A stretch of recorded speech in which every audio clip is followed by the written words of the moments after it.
বছর ঘুরে আবার এলো কোরবানি ঈদ। চারিদিকে কত আনন্দ, কত মানুষ এসেছে আমার বাড়িতে, কত সুন্দর সুন্দর জামা মানুষ পরেছে।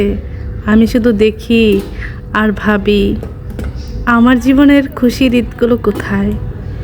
শুনেছি এই ঈদে সবাই নাকি কোরবানি দিবে, কিন্তু আমি জানি এই দেশে সবাই কোরবানি দিবে একটা করে, আর আমরা যারা প্রবাসে আছি তারা আজকে কোরবানি দিব দুইটা। কারণ একটা আমাদের দেশে দিব, আর একটা তাদের সুখের জন্য আমাদের খুশির ঈদটা কি কোরবানি দিব। আসসালামু আলাইকুম এভরিওয়ান, সবাইকে ঈদ মোবারক। আজকে যারা আমরা প্রবাসী মেয়েরা প্রবাসে আছি, আজকে আমাদের ঘরে অনেক কাজ। এই কাজের ফাঁকে ফাঁকেও আমি এক দুইটা ক্লিপ নিয়ে নিলাম ভিডিও করার জন্য, আপনাদের মাঝে শেয়ার করার জন্য যে ঈদের দিন আমরা প্রবাসী মেয়েরা কতটা খুশি। ঈদ আসলে কি আর সুখী হওয়া যায়? খুশি হওয়ার জন্য মনে আনন্দ থাকতে হয়। নতুন জামা কাপড় পরলেই কি ঈদ হয়? আমাদের ঈদ তো সেদিনই হবে যেদিন আমরা প্রবাসী ভাই এবং প্রবাসী বোনেরা বাংলাদেশে যাব, আর সেদিনই আমাদের পরিবারজনকে নিয়ে আমরা ঈদ করব। সেদিনই হবে আমাদের খুশির ঈদ। এই প্রবাসে আবার ঈদ আছে, সারাদিন কত কাজ করলাম।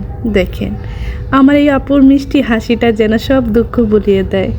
তারাও আজ সারাদিন ধরে কাজ করতেছে। মূলত আমার বাসায় অনেক বড় আজকে পার্টি, রাতের জন্যই তাদেরকে আয়ার করে আনা হয়েছে। তারা মূলত ফিলিপিনি, আর সাথে আমাদের বাংলাদেশি বোনরাও আছে। এদিকে বাঙালি আপুকে দেখে আমি তো অনেক খুশি, তাকে জড়িয়ে ধরলাম।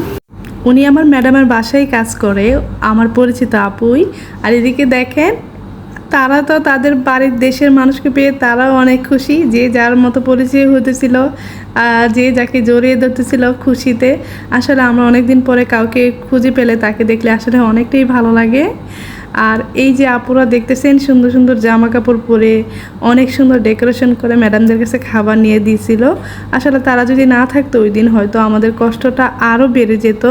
যাই হোক, আলহামদুলিল্লাহ ম্যাডামদেরকে অনেক ধন্যবাদ যে আমাদেরকে সাপোর্ট করার জন্য আসলে কিছু মানুষ আসছে। ঈদের দিনে এত কাজের চাপ ছিল যে নিজের খাবারের কথাও ভুলে গেছি। তৎক্ষণে দেখলাম বাঙালি আপু গ্যামাত বানাইছে। আমি বললাম, আপা আমার তাড়াতাড়ি কিছু খেতে দেন।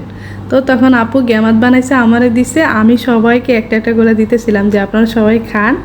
কারণ খাবার তো তারা তো অনেক খাবার নিয়ে আসছে, বাট সবাই শুধু ম্যাডামদেরকেই খাওয়াইতেছে। এতগুলো যে আমরা কাজের মানুষ, আমাদের খাবারের কোনো খুঁজি নাই। অবশেষে খাবার আসলো, অনেক খাবার আসছে।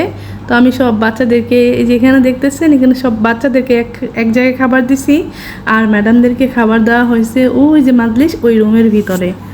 তো সব বাচ্চারাই খাইতেছিল। আর এখানে দেখেন বাচ্চাদের এক একজনের সাথে এক একজন কাজের মেয়ে। কি ভাগ্য তাদের! আরবি মেয়েদের আসলেই অনেক ভাগ্য।